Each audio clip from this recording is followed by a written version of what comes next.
नमस्कार दोस्तों, फिर से स्वागत है आप सभी का डिजिटल कृषि किसान टोटके में। आप सभी को 15 अगस्त का हार्दिक शुभकामनाएं हमारे सभी देशवासियों को हमारे तरफ से। अब किसान भाइयों, धान के पौधों में कल्ले बढ़ाना, फुटाव कराना बहुत हो गया, बहुत हुआ। अब हमें पौधों को स्वस्थ और मजबूत बनाने के लिए पोषक तत्वों की आवश्यकता होगी। यानी कि जो कल्ले निकल आए हैं, फुटाव हो चुका है, उसको हमें स्वस्थ और मजबूत बनाने के लिए पोषक तत्वों की आवश्यकता होगी हमें। इससे धान के पौधे मजबूत और तंदुरुस्त होंगे। तब पौधे लंबे लंबे और गुच्छेदार बालियां दे पाएगा। तब हमारे खेतों से, यानी हमारे खेतों में उपज 40 से 45 क्विंटल प्रति एकड़ पैदावार होगी। अगर हमारे कल्ले स्वस्थ और मजबूत होते हैं तब कितना, 40 से 45 क्विंटल प्रति एकड़ की होगी पैदावार। इसके लिए हमें ये जानकारी होना चाहिए कि किस किस फर्टिलाइज़र का प्रयोग हमें करना चाहिए, ताकि पौधे में जो पोषक तत्व की कमी हो रही है, लक्षण हमें दिखाई दे रहा है, वे पूरी हो जाए, पौधे स्वस्थ और मजबूत रहे। धान के पौधों को स्वस्थ और मजबूत रखने के लिए हमें किन किन फर्टिलाइज़र की आवश्यकता होगी, ये हम जानेंगे। इतने सारे कल्ले आप देख सकते हैं, आपके सामने गनती हो रही है। एक धान के पौधे में पूरे 101 कल्ले, इतने सारे फुटाव किया है ये धान के पौधा कि एक पौधे में 101 कल्ले निकले हैं। ये कैसे निकले हैं, इसमें क्या क्या दिया गया है, पहली बार कौन कौन सा खाद इसमें दिया गया है, आप इसको अगर जानना चाहते हैं तो हमारे डिस्क्रिप्शन में उस वीडियो का लिंक दिया गया है, जिसमें पहली बार कौन कौन सा खाद दिया जाएगा और दिया जाता है। उस वीडियो को हमारे आप ज़रूर देखें, ताकि आपके धान का भी फुटाव अधिक से अधिक हो, अधिक से अधिक कल्ले निकले। इस वीडियो के डिस्क्रिप्शन में जाकर उस लिंक पर क्लिक करके उस वीडियो को ज़रूर देखें, ताकि अधिक फुटाव कैसे होगा, बढ़ार कैसे होगी, ये जानकारी आपको प्राप्त हो। और अभी तक अगर हमारे आप चैनल पे नए हैं तो सब्सक्राइब कर लीजिए, शेयर कीजिए, कमेंट कीजिए, ज़्यादा से ज़्यादा लाइक कीजिए, ताकि आप सभी का प्यार हमें अधिक से अधिक प्राप्त हो और हमारा नया नया अपडेट आप तक आपको मिलता रहे। पहला हम लेंगे ह्यूमिक एसिड।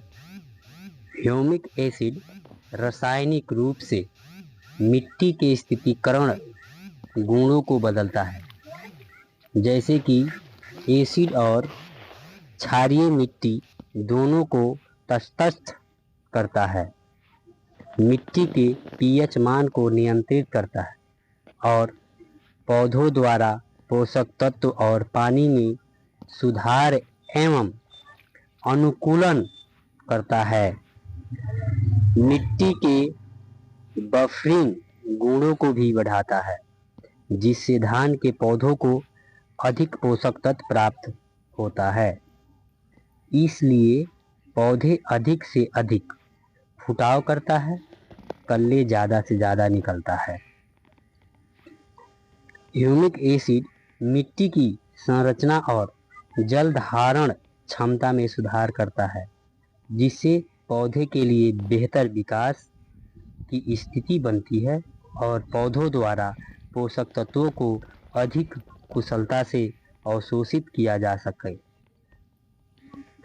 इसलिए कल्ले निकल आने के बाद और फुटाव करने के बाद हमें अपने धान के पौधों में ह्यूमिक एसिड का प्रयोग करना अति आवश्यक है, ताकि जिन पोषक तत्वों की कमी हमारे पौधों को हो रही है या ज़रूरत है उसको ह्यूमिक एसिड पूरी कर सके।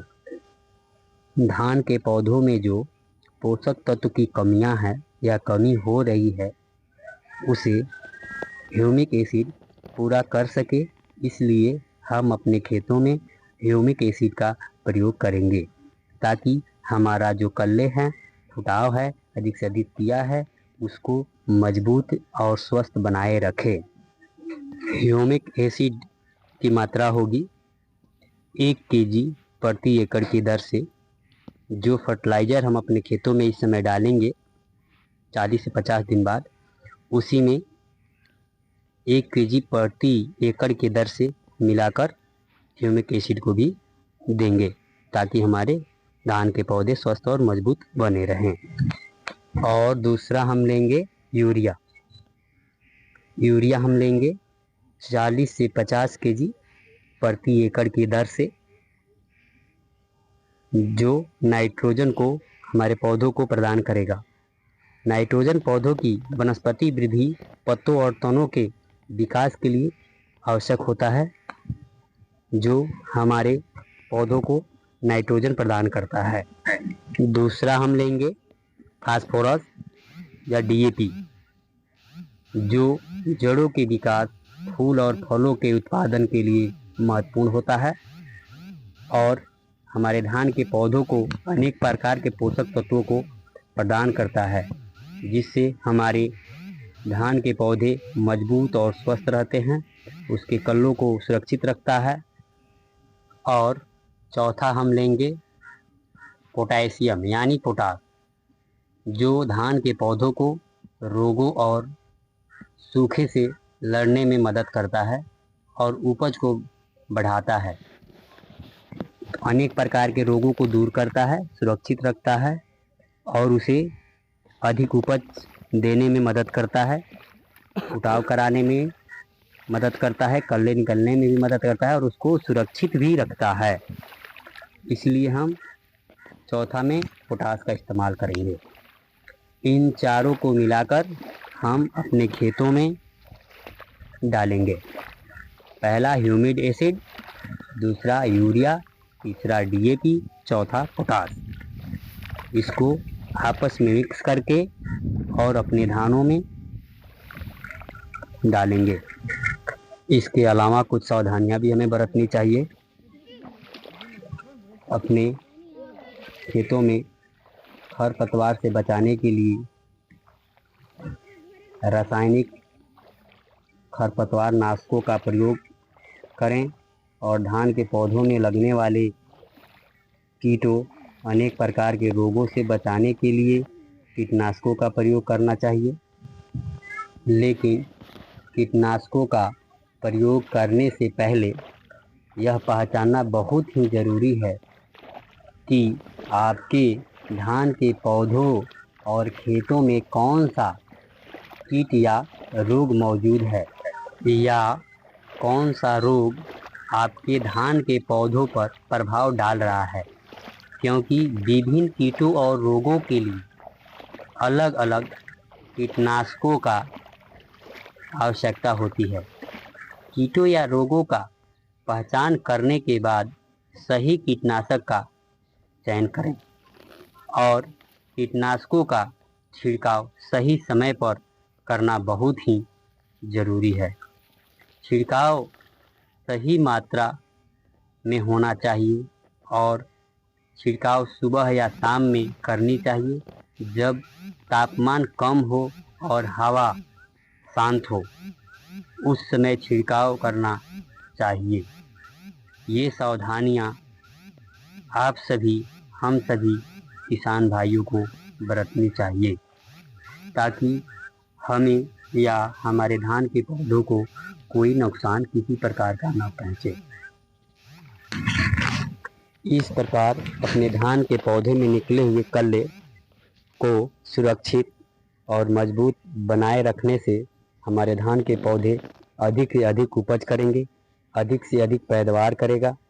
इसलिए हमें अपने धान पे अधिक से अधिक अब ध्यान देने की ज़रूरत है, क्योंकि कल्ले तो निकल आए हैं, फुटाव बहुत किया है, लेकिन इस समय अगर हम अपने पौधों को सही मात्रा में पोषक तत्व प्रदान नहीं करेंगे तो हमारे धान के पौधे अधिक पैदावार हमें नहीं मिल पाएगा और नहीं अपने खेतों से उतनी आशा रख पाएंगे। अगर सही समय पर इन फर्टिलाइज़रों को और कीटनाशकों को और खर नियंत्रण पर ध्यान अगर हम देते हैं तो हमारे पौधे स्वस्थ और मजबूत और तंदुरुस्त रहेंगे, जिससे हमारे फसल जो है अच्छी पैदावार देगी। अच्छी पैदावार की उम्मीद हम कर पाएंगे ताकि अधिक से अधिक पैदावार हो। इस स्थिति में हम अपने खेतों से 40 से 45 क्विंटल प्रति एकड़ की उम्मीद रख सकते हैं और हम आशा करते हैं कि आप हमारे इस वीडियो को ज़्यादा से ज़्यादा प्यार देंगे और हमें सपोर्ट करेंगे, हमारे चैनल को सब्सक्राइब करेंगे, लाइक करेंगे, फॉलो करें, कमेंट करेंगे। नमस्कार दोस्तों।